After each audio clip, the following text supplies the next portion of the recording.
Do you know people that were involved? Well, I wouldn't name anybody Yeah. that was involved in it because the relatives are here and Yeah. Well, what about, when you were working in the shipyards, were you a Teamster? no, I was a Teamsters helper. Did you belong to the union though? I was belonged to the Teamsters Union. He never knew that there was any difference in it, but then when it come to getting a withdrawal, they said it was the auxiliary. Oh. Whatever the hell that meant. Well, you did belong to the Teamsters here in Butte then? No, I didn't. I belonged to the old Workingmen's Union in Butte. The Butte Workingmen's Union. Belonged to that for years. And I was working at the Finland. I worked at the Finland from 1936 to 42. And when you were with the telephone company, what union were you in? I was working for the Building Service Employees Union. I still belong to that. Well, in the 60s and 70s, did the Teamsters try to organize those unions? Did they come in and try to organize them? And organize our unions? Yeah, in Butte. No, they didn't bother our unions. Yeah. They took over a lot of our employees. We had deals where they were split 50-50 in the schools, the janitors and the engineers.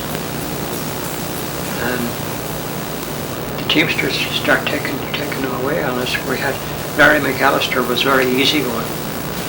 What was that about now? Larry McAllister, who was he? He was our business agent, Uh-huh. and he was too easygoing with the Teamsters. Well, how would the Teamsters do that? How would they go about doing that? Well, when the job came up and they put their man in there and they were supposed to be, it was supposed to be 50-50, you know. So they kind of bulled their way into the situation? Oh, yeah. Do you know who their business agent was in those days? Do you know who that was for the Teamsters? I should know, but I can't remember now. Yeah. I knew all them fellows. Yeah. I was belonged to the Silver Bowl Trades and Labor Council too Yeah. for a while. Well, I noticed that instead of there being clerks at the Golden Rule, it became pennies. When it moved to the Golden Rule, it became Teamsters. Instead of being carpenters at the mobile home place out there, it became Teamsters. It seemed like Teamsters were moving into a lot of places. Yeah, they took them over, I guess. But you noticed that too? Yeah, the Teamsters did take over everything they could get their hands on. Yeah. But our business agent, he let them go. Yeah. We had men out at the School of Mines, and he let them go. And we had men on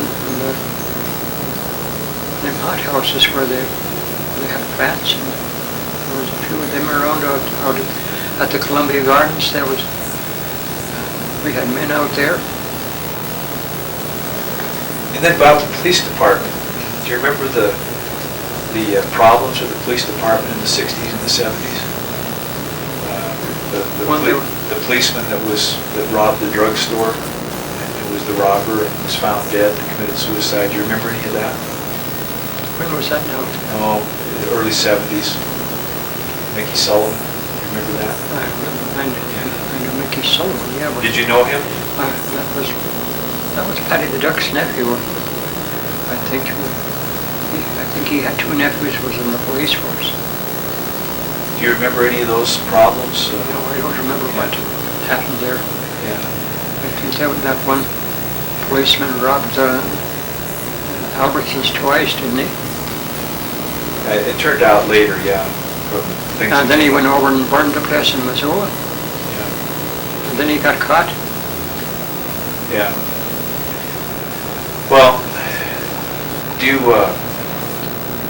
looking back on your experience in Butte, what do you think is going to happen with the Berkeley pit? I mean, you're as informed about Butte as anybody can be. You've been here for years. What do you think is going to happen with the Berkeley pit? With the Berkeley pit, if they leave it go much longer, if we get an earthquake, that'll dump that clear out over the flat there.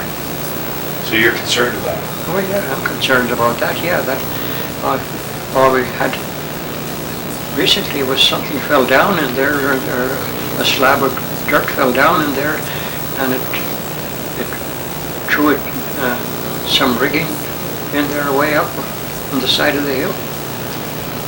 You never can tell if that thing rocks, it'll put that water out over the city. And then just, you know, you see how things are today, the shopping centers and the video games and television and all that. A lot of good, some bad. What do you think the most important lessons are that people need to know that were learned here in Butte? What are some of the really important things that people shouldn't forget? Have you ever thought about that? No, I've never thought about what they should forget. What they shouldn't forget. You know, is there some things here that were learned by hard experience in Butte that you think are important? Well, one thing about me, I never did go around smoking cigarettes. I never did smoke.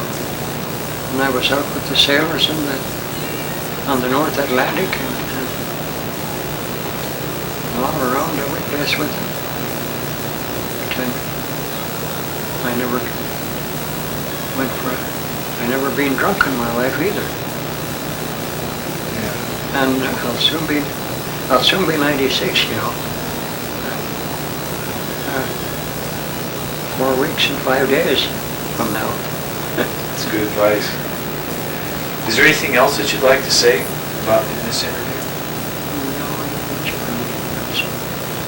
else you can remember? Yeah. Used to go out to the Columbia Gardens all the time, you know, but it was free on Thursday. Could ride the streetcars going out. Do you think we should try to get a Columbia Gardens back, or has that gone past now? They might get something here yet. They've tried it before, but that's where they was going to put it. It was too far out anyway. Well, I think you've answered all the questions that I have, except, were you there the day Frank Little was killed? Yeah. Tell us what you remember about that, please. What do you remember that day? Well, they took him from the steel block, and they just walked in there. He was a little, I think he was lame and had one eye. He had a lame step. And they took that poor little guy out and dragged him after a car, and then hung up to a trestle down on the other side of town down here, and put a sign on his back, 3777, others beware.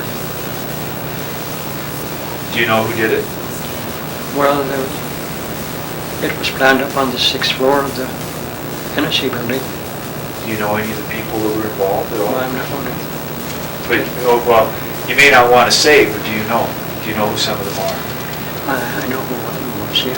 Do you? You know, and that person is passed on now? Oh, it's gone a long time ago, years and years ago, yeah. Yeah. And was he a company gunman, or was he a Pinkerton? No, he was a policeman. A policeman?